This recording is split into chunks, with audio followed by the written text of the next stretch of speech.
He's been in the trenches before. He's got some ideas on how we can work out of this 38 Studios mess. Former state representative and congressional candidate John Loughlin is my guest tonight.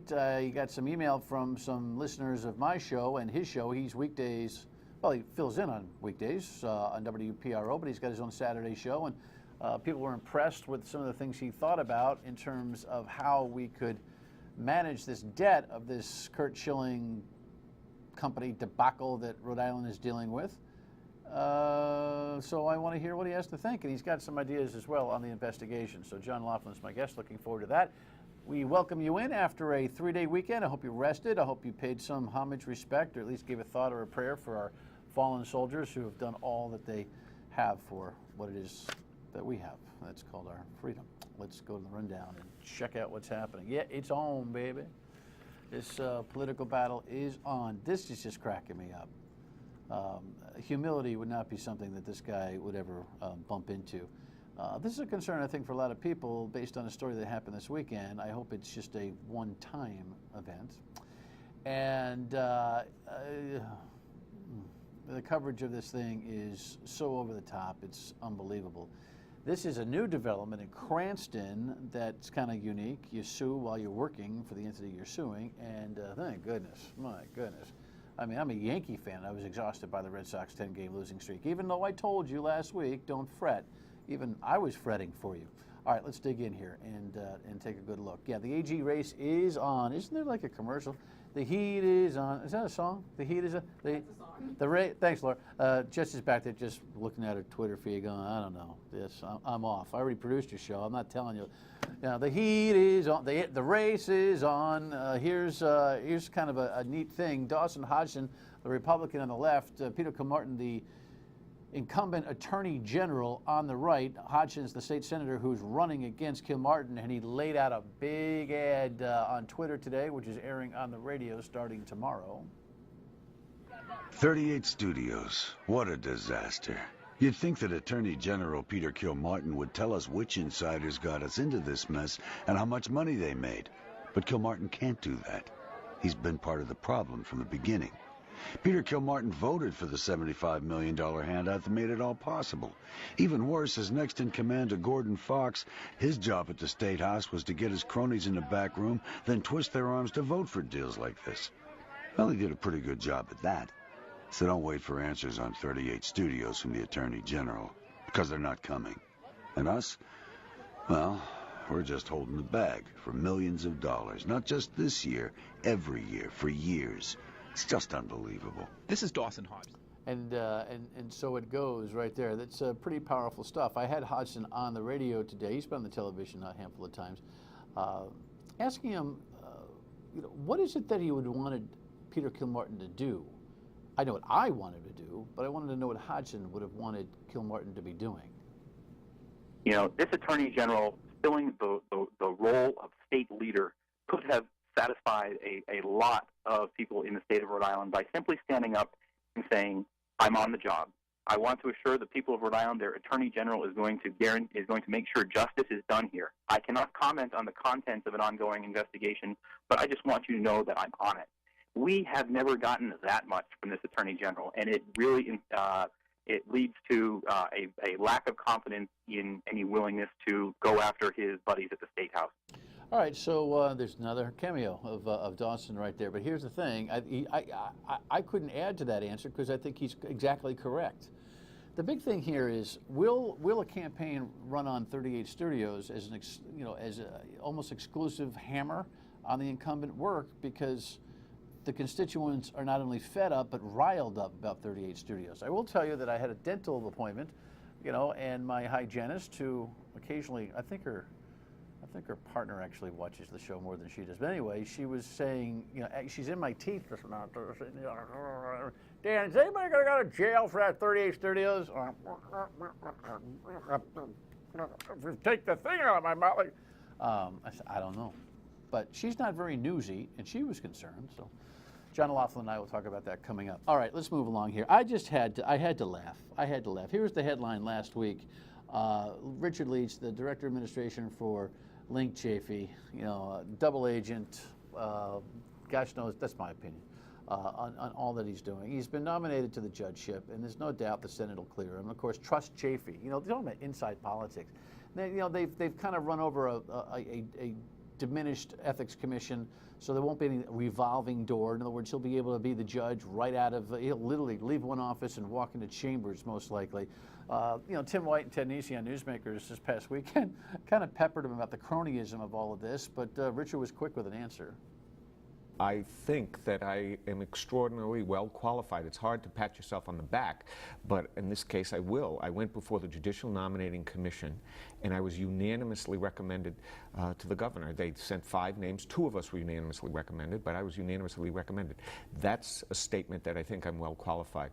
If you look at my educational background, the career I've had, if you talk to other lawyers, if you talk to some of the judges I've appeared before, I think they would tell you that I have strong credentials and that I also have the temperament that would make me a good judge. It's not hard to pat yourself on the back. You just reach. This guy has no judicial temperament. He's a walking ego machine. Somebody looking for Superior Court judgeship under a little bit of fire would say, well, I'm honored by the recommendation and I'll let my resume speak for itself, as opposed to blurting it all out hyperbolically. Good luck if you appear before Judge Leach, and I promise you, somebody will have to. This thing is in. You know, the deal is in. Moving along. Local park safety. This is tough. The headline on this one, boy, oh boy, oh boy. You know, I don't want to, I accuse the media of overreacting to some things, and I don't want to do that, but here was the latest. State police tell Eyewitness News a fight broke out during a blood gang cookout at the park. Short time later, Bristol police transmitted a broadcast out to the surrounding areas to be on the lookout for a red Honda that was seen leaving the scene. A vigilant Portsmouth police officer spotted the car and stopped it on the Sakonnet River Bridge. Police found 24-year-old Lang Bunama Lek of Manchester, New Hampshire, suffering from stab wounds. While he was rushed to the hospital, police searched the car and found something else. 9mm semi-automatic pistol was seized from the passenger side. Lack faces several charges, including possession of a stolen firearm. Police believe this was an isolated incident, and the public should continue to enjoy Colt State Park. Easier said than done, and I agree. You should enjoy Colt State Park, Lincoln, the whole thing. But I understand why you would be wary. One more of these kinds of episodes, and these parks will be empty. Now, it's a rough thing for law enforcement. You can't be going in there busting people and taking them in for just looking like they might belong to a gang or whatever. But I don't. Well, I don't know what law enforcement's going to do with this situation. Hopefully, it's a one-time thing. But I don't. What's the word I'm looking for? I don't empathize. That's something I'm having a brain spasm. I don't. When you don't wish somebody blah blah blah. Sorry. You don't have it. Just you have it. Loughlin will have it. My point is, it's a tough job for law enforcement. It's a tough decision on whether you're going to bring your family to a park where this kind of violence has stemmed from. I'll get the concept. Hey, listen, 3-day weekend. Thank you, Laura. I don't envy law enforcement in this situation. If you're wondering if this show is ad-libbed, yes, it's ad-libbed. I knew you'd get it because you're smart. All right, final one here, or almost the final thing here. This California rampage isn't funny. It's just awful. The headline is there. Yeah, there were red flags. Here's CBS. Mourners dropped flowers and prayed at a makeshift memorial just outside UC Santa Barbara. It's where 22-year-old Elliot Roger began Friday's massacre. I'll take to the streets of Isla Vista and slay every single person I see there. Roger's mother, according to a family friend, saw this video on YouTube shortly before the rampage and notified police. She also asked authorities to check in on her son 3 weeks ago, but deputies found no reason to search his apartment. Just minutes before the killings began, Roger sent several people, including his parents and therapist, his manifesto, detailing his reasons for revenge. He wrote, "If only one pretty girl had shown some form of attraction to me, the day of retribution would never happen." Yeah, look, I don't know what to say about this. All I know is that, you know what, we don't need to read the 140-page manifesto. And that he'd had this kind of YouTube-ish type of stuff up. It seems to me that there ought to be grounds for being able to take somebody in under some kind of custody because of the kinds of threats and the innuendo that he had been offering. Now, that 7-minute YouTube video prior to this heinous act was anything other than, it wasn't innuendo, it was a direct threat. We got to do better. I know law enforcement, I don't envy law enforcement, but we got to do better on this. And hopefully the gun control conversation won't get in the front of all of that tactical stuff. Speaking of tactical stuff, interesting play on the part of Todd Padalano, the captain of the Cranston Police Department. This just broke this afternoon. He has proffered to the town of the city of Cranston that he's going to sue them for $5.35 million. This is the guy that was on the lam for 2 years, paid in all the politics of Cranston. Seems like he's a pretty good officer. He's now back on the job. I was just wondering out loud, who is able to sue the entity that they're employed by while they remain employed, especially at a level of $5.35 million for damages? We'll have more on that tomorrow. And finally, even the Braves fans were cheering the Red Sox coming back from a 6-1 deficit. That's called empathy or sympathy. It's early, 8 games back. It's only May. All right, John Loughlin, when we come back. Envy. Thank you, Laura. I knew I'd get that.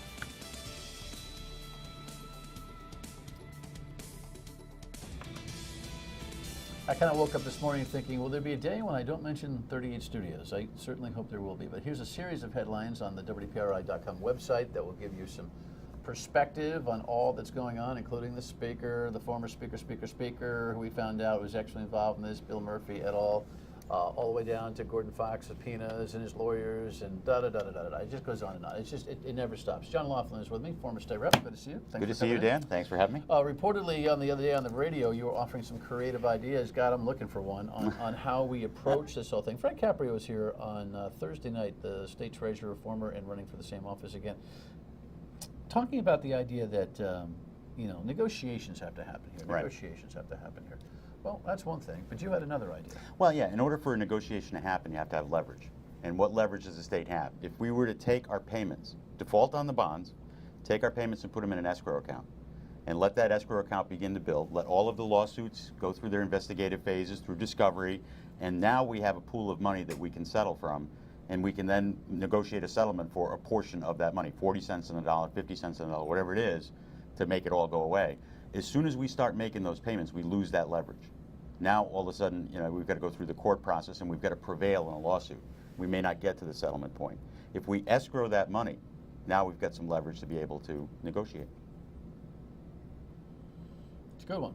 Thanks.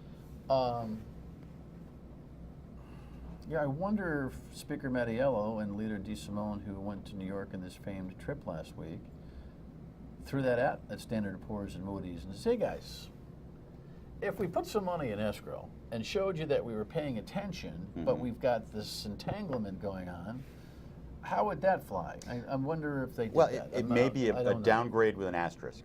Remember the old, you're a big Yankees fan, remember the asterisk, the 61 asterisk for Roger Maris? Yes. It may be a downgrade. I still think that was a record, by the way. Well, there you go. But it may be a downgrade with an asterisk. So that asterisk indicates, no, they were still making the payments, they just weren't making them to us. They held them in escrow, and then we eventually settled. Yeah, we need something creative. Listen, you've been in the trenches. You've seen it. I want to talk more about the investigative stuff as we go here. But it's amazing that the dearth of creative ideas are actually coming from the elected legislative body. You are a former state representative, not a current one. Thank God. Really? You feel that way? Yeah, many days I do, yes. Yeah? You enjoyed your tenure there. I did. It's a little frustrating being a member of the minority party because it's so difficult to be heard and to get anything done. The deck is so incredibly stacked. Well, it's so interesting that you say that because I kind of had this visual when you were talking to me about this prior of you actually being on the floor saying, hey, by the way, what if, this what if seems somewhat reasonable to me, at least to be considered, but there's no place for these ideas, good faith ideas to fix this thing, to live and grow at all. That's right. It's a very monolithic structure. It really is. the legislature is by its nature, but even more so because everyone is so tight-lipped and worried about who's saying what about who, right? Mm-hmm. Yes? Yes. Yes, and it's monolithic because the leadership controls every aspect of what happens. Now, if I were still a state representative, then what I would have done is propose this as a floor amendment. And that floor amendment would be shot down, I guarantee you, in the process of the debate. It would get some votes, but it would still be shot down. I mean, the closest I think I ever got on a floor amendment was 36 votes. And so, basically, because of the way that building is structured, they would have advance notice of my floor amendment and be able to draw up talking points to rebut it right there on the floor. And that's typically the job of the majority leader or the whip. And we'll talk a little bit more about that in a minute. All right, well, that's a good segue. We'll come right back and talk about that because it kind of bleeds into where John thinks some of the challenges are with the truth here. Stay with us. We had sent letters out to people that the committee had decided that we wanted to come before us in committee. And some of those letters have been answered, and the people don't want to come in front of us. So the next step would be to issue subpoenas, and that's not under my authority, that's under the Speaker's authority. Speaker Mattiello announced Friday he will not issue subpoenas. He tells Eyewitness News, quote, issuing subpoenas at this point would be fruitless because the same people would continue to decline to offer testimony. We are a legislative body, not an investigative body. Yeah, I got my own thoughts on that. What are your thoughts on that? Okay, John? there are two separate matters, right?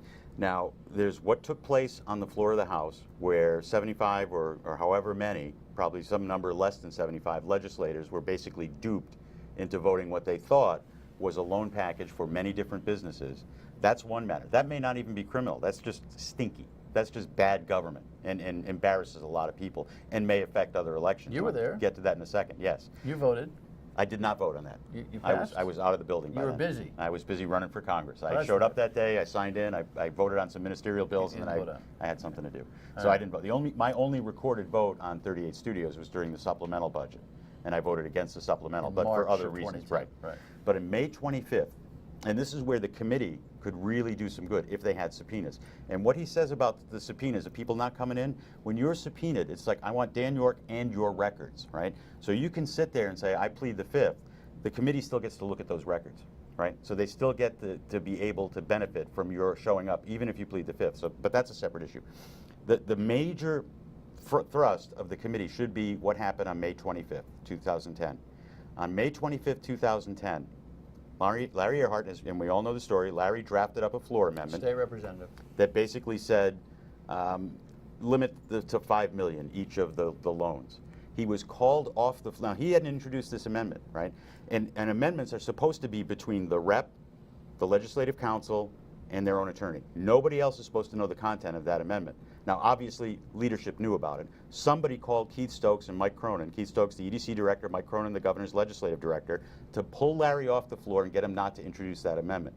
So, and this is where I think I can demonstrate that somebody on the speaker's staff or in leadership staff knew about that bill because they got that amendment within hours of going on the floor.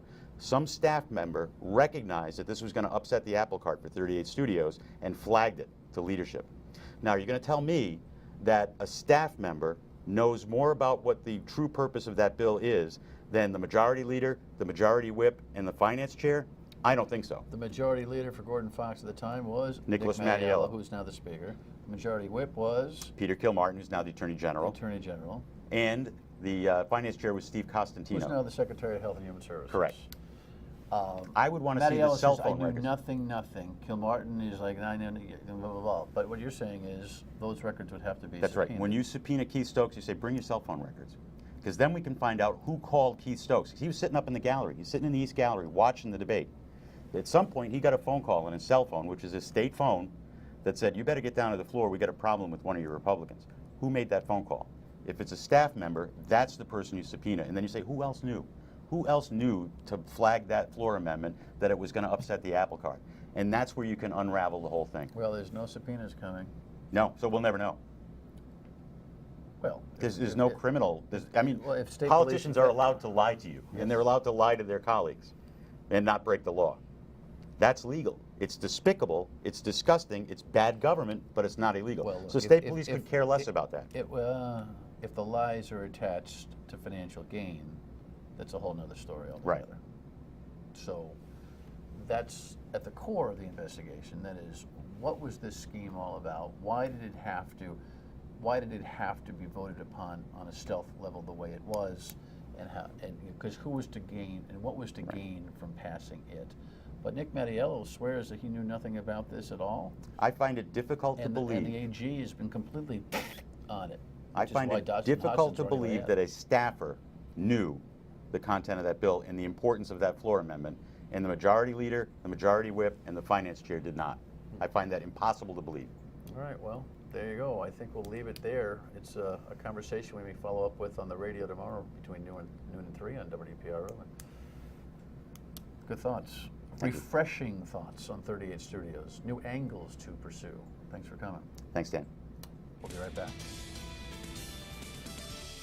Representative Loughlin former Representative Loughlin offers some very insightful thoughts on who might have known what, where, and how, and whether or not we ought to buy their stories. That we have no subpoenas is awful, awful tough on the House level. But who knows what the investigators are bringing criminally. Anyway, your state of mind, real quick. 228-1886, that's the voicemail, and we have one here from last week, from Friday's show. I'd like to comment on the awesome student that wants to run for Secretary of State. This kid is special, and I wish him all the luck in the world. When he's of age and he can run for that office, I hope he does. But maybe he should go to college first. I do think that's the plan. He's got a long list of colleges. He's only 14. He was a special guest, no doubt. All right, we'll see you tomorrow on the radio at noon and back here at 7:30 tomorrow night on MyRI TV. Good night.